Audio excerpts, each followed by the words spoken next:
Hello दोस्तों, welcome to my channel. जैसा कि मैंने आपको अपने चैनल पर पहले भी बताया था, मैं MHI03 से रिलेटेड असाइनमेंट अपने चैनल पर डालूंगी।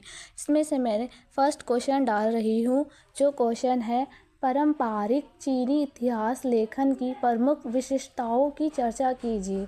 यह सभी पॉइंट मैंने बुक में से लिए हैं, लेकिन कुछ पॉइंट मैंने अलग अलग सोर्सों से भी निकाले हैं। अगर आपको ये पॉइंट अच्छे लगें तो आप अपने असाइनमेंट में इंक्लूड कर सकते हो, अगर ना लगे तो आप इन्हें छोड़ भी सकते हो। अगर ये वीडियो हेल्पफुल लगे तो कमेंट ज़रूर करें। Thank you.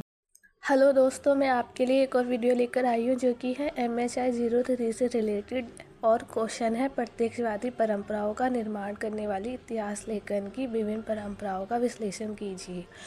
इसमें 3 विचार हैं, 3 परंपराएं हैं, जिसमें सबसे ज़्यादा इम्पोर्टेंट जो है वह है रानकेवादी परंपरा। इससे ज़्यादा से ज़्यादा क्वेश्चन पूछा जाता है और ये शॉर्ट नोट में भी आता है। अगर लॉन्ग क्वेश्चन होगा तो ये सारी परंपराएं पूछ ली जाएंगी, तीनों की तीनों। तो 3 अलग अलग विचारधाराएं हैं और अलग अलग विचारकों ने इसे अच्छे से समझाने की कोशिश की है। अगर आपको ये क्वेश्चन असाइनमेंट में मिलता है तो आप इसे एज इट इज़ भी लिख सकते हैं। मैंने भी इसे एज इट इज़ ही अपने एग्ज़ाम में लिखा था, क्योंकि ये क्वेश्चन एग्ज़ाम में पूछा गया था। ये वेरी वेरी इंपॉर्टेंट है। MHI03 से रिलेटेड जो क्वेश्चन है उसमें ये पूछ लिया जाता है। तो आप मेक श्योर इस क्वेश्चन को तैयार कर लें। आपके एग्ज़ाम में तीनों में से कोई एक ना एक तो पूछी ही जाएगी, या फिर ये तीनों भी पूछी जा सकती है।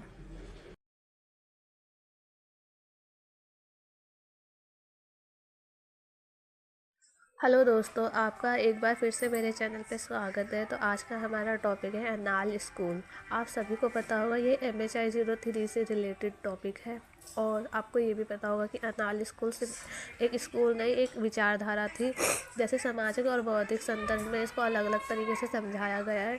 तो आप वीडियो को रोक के अच्छे से डिटेल से पैराग्राफ पढ़ लें तो आपको आइडिया लग जाएगा कि अनाल स्कूल में है क्या। और ज़्यादातर ये एग्ज़ाम में पूछा जाता है, कभी शॉर्ट नोट में और कभी लॉन्ग क्वेश्चन में पूछ लेते हैं। तो बौद्धिक संदर्भ में भी आप पढ़ लें डिटेल से, और जो ब्लैक पेन से मैंने लिखा है उन्हें तो ज़रूर पढ़ें। बाकी इसकी 3 प्रवृत्तियाँ थी, वो भी पढ़ लेना और देख लेना अच्छे से। उसके बाद अनाल स्कूल की महत्वपूर्ण बातें भी देख लेना, और इसको अच्छे से तैयार कर लें। ज़्यादातर क्वेश्चन में पूछा जाता है इसकी स्थापना कहाँ हुई, कैसे हुई, कौन कौन से राइटर थे और कौन से सन में हुई, वो सब आप देख लें एक बार अच्छे से। उसके बाद आप देखें कि मैंने बहुत ज़्यादा लॉन्ग में कर दिया है, क्योंकि मुझे असाइनमेंट में मिला था ये, लेकिन आप शॉर्ट में से तैयार कर लेना। ये इम्पोर्टेंट क्वेश्चन है, आपने इसे छोड़ना नहीं है। आप ये ब्लैक पेन से जो भी मैंने लिखा है अच्छे से पढ़ लें, उसका योगदान देख लें कि अनालवादी धारा का योगदान क्या रहा इतिहास लेखन में। उसके बाद आप देखें, मैंने बहुत ज़्यादा बड़ा बड़ा लिख दिया है, तो आप 2-4 लाइनें पढ़ लें और उन्हें अच्छे से याद कर लें। बाकी इतने डिटेल में लिखने की कोई ज़रूरत नहीं है। उसके बाद आप निष्कर्ष देख लें, और इसी तरह आप अपना असाइनमेंट या क्वेश्चन पेपर तैयार कर सकते हैं। सबाल्टर्न शब्द से आप क्या समझते हैं? भारत में सबाल्टर्न अध्ययन के 2 चरणों की विवेचना कीजिए। मैंने इस टॉपिक पे ये लिखा है, ये काफ़ी बड़ा है और इसे काफ़ी अच्छे से मैंने एक्सप्लेन किया है।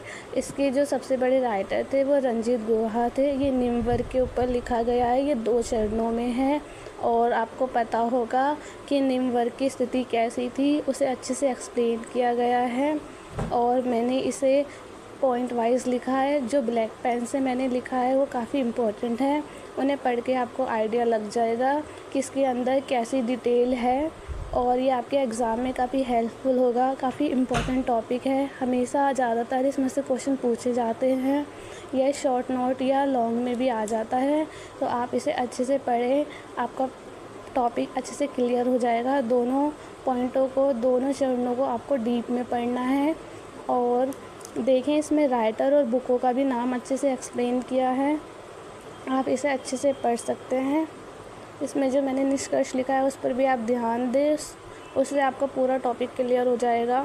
अगर आप वैसे आप ना डीप में पढ़ें तो भी काम चल जाएगा, बस आप ये जो ब्लैक पेन से मैंने लिखा है उन्हें अच्छे से देख लें और इनके 2-3 राइटरों के नाम याद कर लें, बाकी आप खुद भी लिख सकते हैं। हेलो दोस्तों, वेलकम टू माय चैनल। जैसा कि मैंने आपको अपने चैनल पर पहले भी बताया था, मैं MHI03 से रिलेटेड असाइनमेंट अपने चैनल पर डालूंगी।